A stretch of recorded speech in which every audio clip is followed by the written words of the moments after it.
வணக்கம். Classic spicy கிச்சனில் இருந்து அருணா. வாங்க, எல்லாரும் நல்லா இருக்கீங்களா? நீங்களாம் சேஃபாக இருப்பீங்கன்னு நினைக்கிறீங்க. நாங்களும் இங்கே சேஃபாக இருக்கிறோம். Paleo diet weight loss challenge ப்ரோக்ராமில் நாம் டே 1 ரெசிபிஸ் தான் இன்றைக்கி பார்க்க போகிறோம். இன்றைக்கி நான் என்னெல்லாம் செய்ய போகிறேன், என்ன சாப்பிட்றேன் அப்படின்றத உங்களுக்கு இந்த வீடியோவில் கன்வே பண்ணுறேன். வாங்க.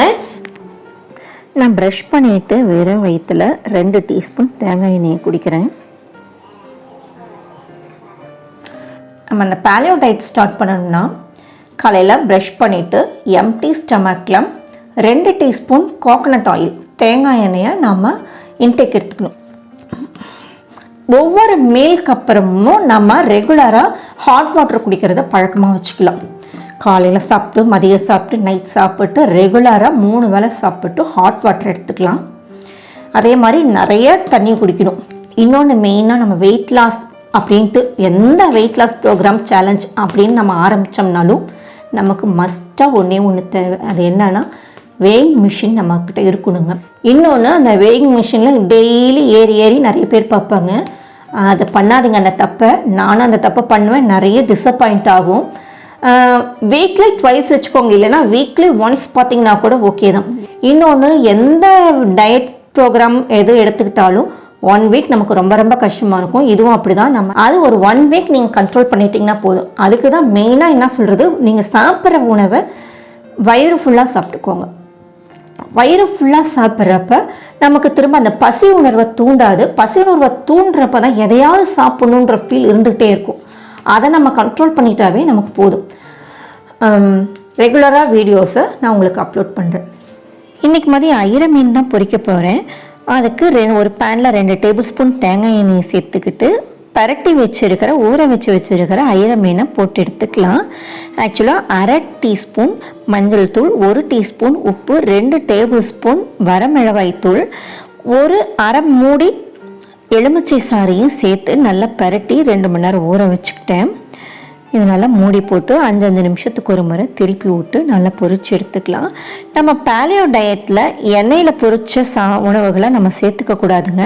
அதுக்காக தான் இந்த மாதிரி ஷாலோ ஃப்ரை பண்ணுறோம். நம்ம எண்ணெயில் பொரிக்கிற மாதிரியே சூப்பராக கிறிஸ்பியாக இதிலேயே கொண்டு வந்துட்டு சூப்பராக சாப்பிட்டுடலாம். நம்ம எண்ணெய் கம்மியாக சேர்த்துக்கணும் அப்படின்னு விருப்பப்படுறவங்க கூட இந்த மாதிரி ஷாலோ ஃப்ரை பண்ணி சாப்பிட்டுக்கலாம். நல்லாவே இருக்கும். நீங்கள் நல்லா டீப் ஃப்ரை பண்ணி சாப்பிடணுன்றவங்க சாப்பிட்டுக்கோங்க. நம்ம பாலியோ டயட்டில் டீப் ஃப்ரை பண்ணுறதில்ல. பாருங்கள், நல்லா கிறிஸ்பியாக சூப்பராக ரெடி ஆகிடுச்சு. ஐர மீனை பொறுத்த வரைக்கும் நல்லா கிறிஸ்பியாக இருந்தால் தான் சாப்பிட்றதுக்கு நல்லா இருக்கும். இதே மாதிரி மிச்சம் இருக்கிற நான் மீனை எல்லாமும் போட்டு பொரிச்சு எடுத்துக்கிறேன்.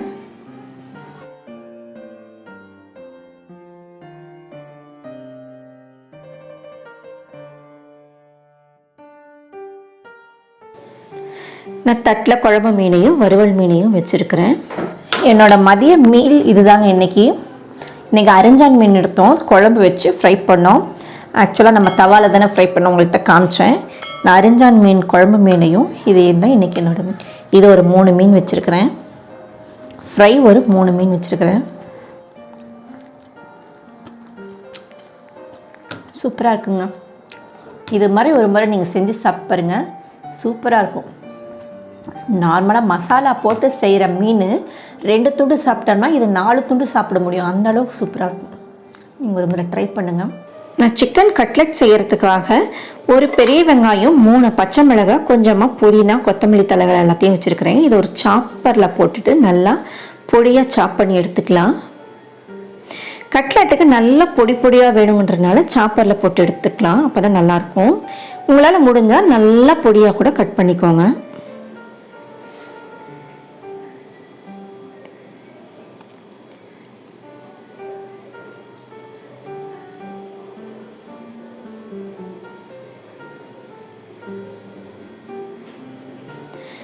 பாருங்கள், எவ்வளோ தூளாக ஆகிற மாதிரி ஆகிடுச்சு, நல்லா பொடியாக.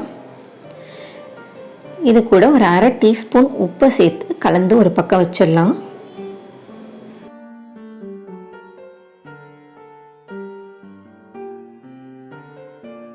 நான் 1/2 கிலோ சிக்கனை, போன்லெஸ் சிக்கனை ஊற வச்சுருக்கிறேன். 1/2 டீஸ்பூன் மஞ்சள் தூள், 1/2 டீஸ்பூன் உப்பு, கொஞ்சமாக 1/2 டீஸ்பூன் மிளகுத்தூளும் 1/2 டீஸ்பூன் இஞ்சி பூண்டு விழுதும் சேர்த்து பரட்டி 2 மணி நேரம் வச்சுருந்தேன்.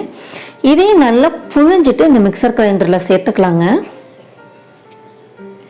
இந்த நம்ம கட்லெட்டுக்கு ஈரமே இருக்கக்கூடாது. அதனால் பாருங்கள், இதை புழிஞ்சால் உப்பெல்லாம் சேர்த்துக்கிறதுக்கு உள்ளே இருக்கிற தண்ணியும் நிறைய வரும். அதெல்லாம் நல்லா புழிஞ்சு சேர்த்துக்கலாம். பல்ஸ் மோடில் ஒரு 30 செகண்ட் விட்டு விட்டு எடுத்துக்கலாம். பாருங்கள், இந்த அளவுக்கு நம்ம அரைஞ்சி வந்திருக்கும். இதை ஒரு பவுலில் சேர்த்திக்கலாம்.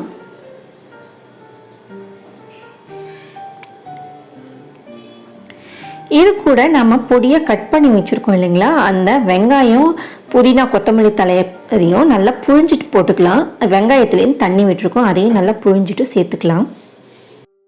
இது கூட 1 டீஸ்பூன் வரமிளகாய் தூள், 1/4 டீஸ்பூன் கரம் மசாலா தூள், 1/2 டீஸ்பூன் சீரகத்தூள், 1 டீஸ்பூன் சாட் மசாலா, 1/2 டீஸ்பூன் மிளகுத்தூள் எல்லாத்தையும் சேர்ந்து நல்லா கலந்து விட்டுக்கலாம்.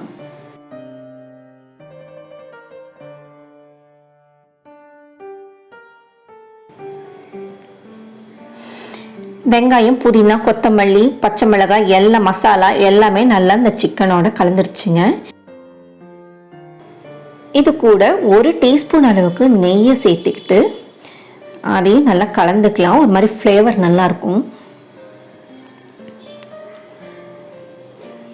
இது வேணுங்கிற சைஸுக்கு நம்ம பால் மாதிரி எடுத்துட்டு கையிலேயே வச்சு நல்லா தட்டிக்கலாம். நான் கையில் கொஞ்சம் எண்ணெய் தடவிட்டால் ஒட்டாமல் இருக்குங்க. பாருங்கள், இந்த மாதிரி கட்லெட் ஷேப்பில் வடை ஷேப்பில் நமக்கு என்ன ஷேப் வேணுமோ அது மாதிரி நம்ம தட்டி எடுத்துக்கலாம். நீங்கள் சதுரமாக வேணும்னா கூட தட்டிக்கலாம், நம்ம சாய்ஸ் தான்.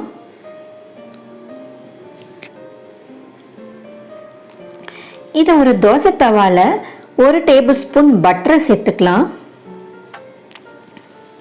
பட்டர் உருகுனதும் இந்த நம்ம தட்டி வச்சிருக்கிற கட்லெட் எல்லாமே சேர்த்துக்கலாம். நம்ம வெஜிடபிள் கட்லெட் மற்ற கட்லெட்டில் நார்மலாக செய்கிறப்ப பிரெட் க்ரம்ஸ் எல்லாம் துவச்சி எடுத்து நம்ம செய்வோங்க. ஆக்சுவலாக இப்போ நம்ம பிரெட் க்ரம்ஸ்லாம் சேர்த்துக்க கூடாது இல்லைங்களா, அதனால் நம்ம இப்படியே வச்சுக்குவோம். இதுவே நல்லா கிறிஸ்பியாக சூப்பராக வரும். நல்லா உப்பி உப்பி வந்திருக்கு பாருங்கள், பூரி மாதிரி. இதை நம்ம ஒவ்வொன்றா திருப்பி விட்டுக்கலாம். ஒவ்வொரு சைடும் ஒரு 3 நிமிஷத்துலேருந்து 4 நிமிஷம் நம்ம விட்டு திருப்பி எடுத்துக்கலாம். இந்த மாதிரி 2-3 தடவை ப்ரௌன் நல்லா கோல்டன் ப்ரௌன் கலர் வர வரைக்கும் திருப்பி விட்டு இருக்கிறப்ப சூப்பராக ரெடி ஆகிடுங்க. பாருங்கள், இன்னொரு சைடு நல்லாவே கோல்டன் ப்ரௌன் ஆகிடுச்சு. இது ஒரு பக்கம் நல்லா வேகட்டும். அதுக்குள்ளே நம்ம ஒரு க்ரீன் சட்னி ரெடி பண்ணிக்கலாம். ஒரு மிக்சர் கிரைண்டரில் 1 கைப்பிடி அளவுக்கு புதினா கொத்தமல்லி, 2 பச்சை மிளகாய், ஒரு 1/2 மூடி அளவுக்கு எலுமிச்சை சாறு, 1/2 டீஸ்பூன் உப்பு இதெல்லாத்தையும் சேர்த்து நம்ம அரைச்சி எடுத்துக்கலாம். ஒரு பவுலில் புளிப்பில்லாத தயிரை 2 டேபிள் ஸ்பூன் சேர்த்துக்கிட்டு அதை அரைச்ச இந்த சட்னியையும் சேர்த்துக்கலாங்க. விழுதையும் நல்லா கலந்து விட்டுக்கலாம். சூப்பரான ஒரு தந்தூரி ஸ்டைலில் நமக்கு க்ரீன் சட்னி ரெடி ஆகிடுச்சு. ரொம்ப டேஸ்ட்டாக இருக்கும். இதுக்கு டச் பண்ணி சாப்பிட்றப்ப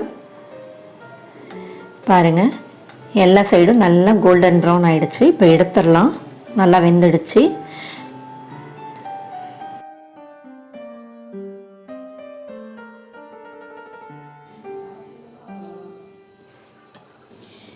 இந்த கட்லெட்டுக்கு க்ரீன் சட்னி இல்லைன்னா மயனைஸ் வச்சு சாப்பிட்லாம். இது எதுவுமே இல்லாமல் சும்மாவே சாப்பிட்டா கூட ரொம்ப டேஸ்ட்டாக இருக்குங்க. பாருங்கள், வெளியிலலாம் நல்லா கிறிஸ்பியாக இருக்குது, உள்ள சாஃப்டாக சூப்பராக இருக்குதுங்க. இன்றைக்கி டின்னர் ரெசிபி இந்த சிக்கன் கட்லெட் தாங்க. ரொம்ப சூப்பராக சிம்பிளாக ரெடி பண்ணிடலாம் 10 நிமிஷத்தில். நான் 1/2 கிலோ சிக்கன் எடுத்து செஞ்சது 2 பேருக்கு அளவுக்கானது. எனக்கு அதில் பாதி. டேஸ்ட் பண்ணிடலாங்க.